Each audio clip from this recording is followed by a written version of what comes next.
Antiferromagnetic materials. In the case of antiferromagnetic materials, the adjacent dipoles are aligned in anti-parallel manner. Okay, so this dipole is pointing in this direction. The adjacent dipole is pointing in the opposite direction. So the adjacent dipoles are aligned in anti-parallel manner and the magnitude remain the same. So that is how we call it as antiferromagnetic material. So the properties of antiferromagnetic materials are the adjacent magnetic dipoles are aligned anti-parallel direction and magnitudes remain the same.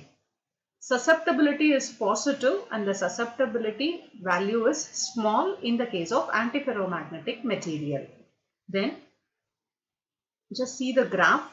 Temperature along x-axis and susceptibility along y-axis. As temperature increases, susceptibility also increases and reaches maximum susceptibility at a temperature called Néel temperature Tn. Once Néel temperature is reached, still if we increase the temperature, the magnetic susceptibility starts decreasing. So Néel temperature is the temperature at which the susceptibility is maximum in the case of antiferromagnetic material. So below Néel temperature, susceptibility increases and above Néel temperature, susceptibility decreases. So we say that when T is lesser than Tn, that is this portion, we call it as antiferromagnetic material.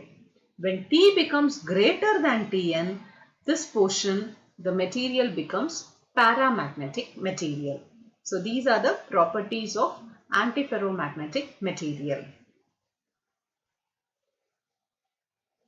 Examples of antiferromagnetic materials include chromium at room temperature, manganese oxide, manganese sulfide, chromium oxide, nickel chromide, etc. Next, ferrimagnetic material, otherwise known as ferrite. So if we see the dipole alignment, adjacent dipoles, they also point in anti-parallel direction, but their magnitudes are different. So see here, from here to here we have, but if we take the adjacent dipole, the magnitude is going to be different from this one. So the properties of ferrimagnetic material include the adjacent dipole moments are aligned anti-parallel direction and magnitudes are different. It has net magnetic moment. The susceptibility is positive and it is very large. They have high permeability and high resistivity. There is a low eddy current loss and also there is low hysteresis loss in the case of ferrimagnetic material or ferrites. Usually ferrites, if sum of iron oxide and metal oxide, we call it as ferrites.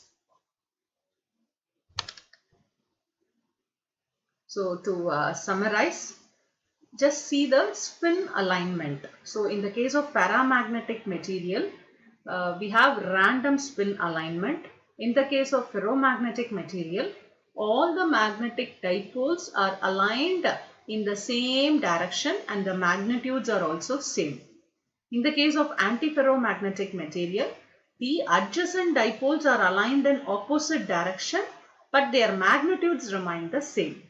So when we consider ferrimagnetic material, the adjacent dipoles, they point in opposite direction and also their magnitudes are different.